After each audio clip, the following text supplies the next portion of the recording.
Welcome back, everybody, to the deep dive. This time, we're taking a look at A/B testing, Ooh, interesting. but with a twist. Okay. Okay. So, you think A/B testing, you think like websites, Yeah. like marketing emails, which version gets more clicks? Right, right. But this is A/B testing in the courtroom. It's true. A/B testing is no longer just the domain of marketers. It's crazy. I never would have thought about this. Yeah, no, it's interesting because it's actually becoming more and more prevalent. Really? Yeah. So, like, explain this to me and to our listeners, of course. Yeah. Like, how does this even work? You picture, like, lawyers arguing about, Right. like, tie values and, Statistical significance. yeah, like, what? I know, but like especially when you think about damages, Okay. it can be a very powerful tool. So you're saying this isn't just, like, a passing trend. This is, like, Oh, right. legitimate stuff that is, like, It's changing outcomes of cases. wow. Yeah, because think about it. Mm. If you can prove with data that, say, a competitor's misleading advertising campaign Oh. directly caused you to lose a certain amount of revenue, Oh. So, like, a quantifiable number. a quantifiable number, Okay. that's much more powerful than just saying, we think this happened, we feel this happened. Right. You're not just saying, oh, I think they hurt my business. You're saying, look, Exactly. the numbers show. Exactly. Data speaks, and juries listen to data. Interesting. So it's not just like financial stuff either, right? No, not at all. Huh. So, for example, in personal injury, Yeah, okay. imagine being able to analyze medical data Hmm. from people who had similar injuries, Okay. but received different treatments. Right. Could a different course of treatment have resulted in less pain and suffering Huh. or lower medical costs?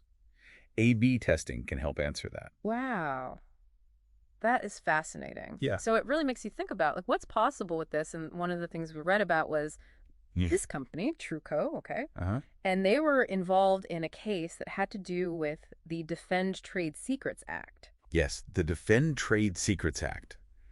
It's fascinating. Okay, first of all, like what is that? So basically, the Defend Trade Secrets Act is a law that protects companies from having their trade secrets stolen. Okay.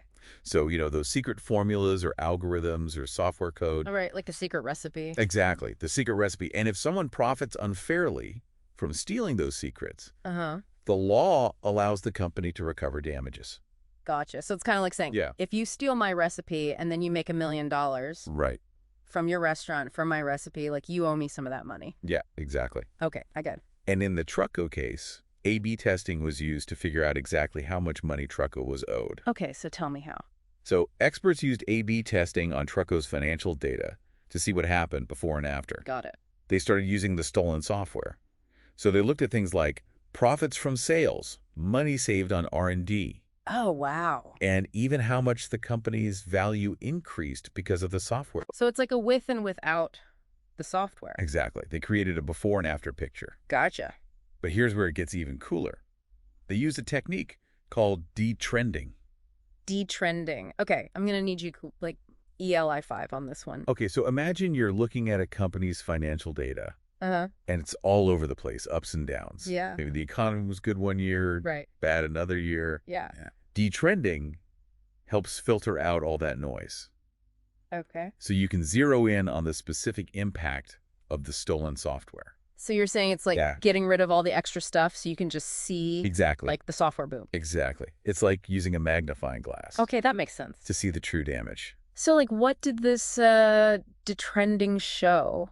Well, it showed that Trucco's profits, cost savings, and overall business value jumped significantly Oh, wow. after they implemented the stolen software. So like the data was basically like screaming. Exactly. They made a ton of money from this. Exactly. Yeah. It made it much harder for them to dispute the damages. Wow, this is fascinating. Okay, so I have a question though. Yeah. If A/B testing is all about looking at before and after, Yeah. what happens when you can't go back in time? Like, let's say with a medical injury. That's a great question, and it takes us into another fascinating area where A/B testing is being used, and that is tort law, Ooh, okay. which we'll talk about right after this. So tort law. What is tort law? So tort law, this is the area of law that deals with things like accidents, Okay. negligence, those slip and fall cases you always hear about, Right, right. that kind of thing. So how does A/B testing even fit in here?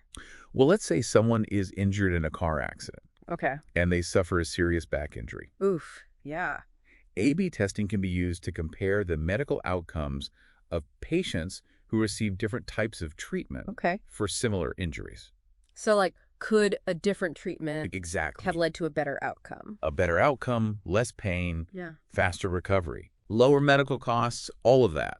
So it's not about, like, rewinding time. No. It's about looking at the different paths they could have taken. Exactly. From the point of the injury forward. Exactly.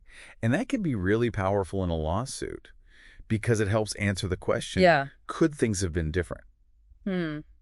That is pretty powerful It is. when you put it that way. But I gotta say, we're talking about all these really interesting use cases and, the implications are kind of crazy, but what about the downsides? Like, doesn't this feel like it could be Oh, absolutely. kind of dangerous?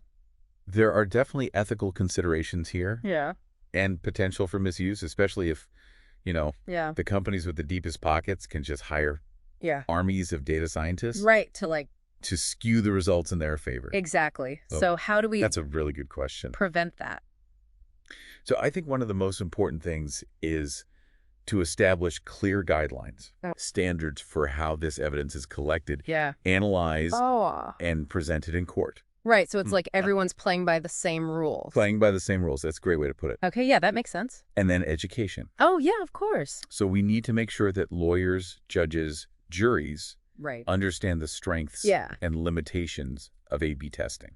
So you can't just, throw data at them and be like, Exactly. figure it out. Right. You have to make sure they can understand it, Right. critically evaluate it, Yeah. and make informed decisions. And I guess that goes for the public, too, right? Oh, absolutely. The more we can educate the public Yeah. about A/B testing and its potential uses in law, Right.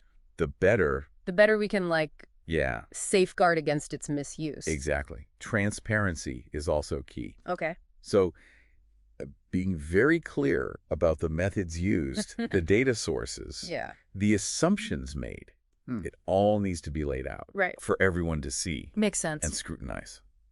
So really what you're saying is Yeah. transparency, education, and clear guidelines Yes. are super important for this to be that. Exactly. It's how we ensure that it's used responsibly and fairly. Yeah, so we've talked about how A/B testing is, shaking things up in these lawsuits, Yeah. from proving damages to looking at medical stuff. Absolutely. It's clearly having a big impact, It is. but it's also making me think about the big picture, But absolutely. if this becomes the standard, Right. how is it going to change the way we think about justice itself? That is the million-dollar question. Right, it is. Okay, so we've seen how A/B testing is really starting to make an impact in the courtroom. It is. From financial stuff to personal injury cases. It's fascinating, right? It is, but, like we said, there's this whole other side Oh, absolutely. to the story, right? Like ethical considerations. Making sure it's used fairly. Yeah, for sure. But I want to talk about the bigger picture. Oh, yeah. If this becomes the norm in courtrooms, Yeah. could it actually change how we think about justice? That's a really big question. Right. Yeah, I mean, traditionally, justice has been about, Yeah. arguments and evidence Yeah. and human judgment. It's a very human process. It is. With all its flaws and inconsistencies. Exactly. So are you saying that A/B testing could It could. Shut Yeah, potentially towards something more objective, Oh, okay. more quantifiable. So instead of Yeah. beyond a reasonable doubt, it's Might become defin- statistically significant. statistically significant. Exactly. Wow. Yeah.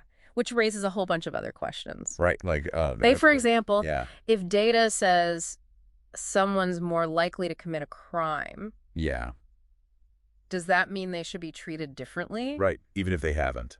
Even if they haven't actually done anything yet, yeah. Yeah, that's a slippery slope. It feels like we're walking this tightrope between, wanting data to make things more fair, Right. but also not wanting to lose sight of, Absolutely. individual rights. Individual rights Oh. and the presumption of innocence Exactly. And I think that's why having these conversations is so important. is so important Yeah. because A/B testing is here to stay. It is. And we got to figure out how to use it responsibly. Exactly. It's about having those open and honest discussions about its impact Yeah. on our values. And what even is justice? What is justice? Yeah. Exactly. Wow, this has been a really thought-provoking deep dive. It has. We started talking about websites and emails. And now we're talking about... And now we're talking about, like, the future of justice. I know. It's amazing how these things connect. It really is. So to everyone listening, keep thinking about this,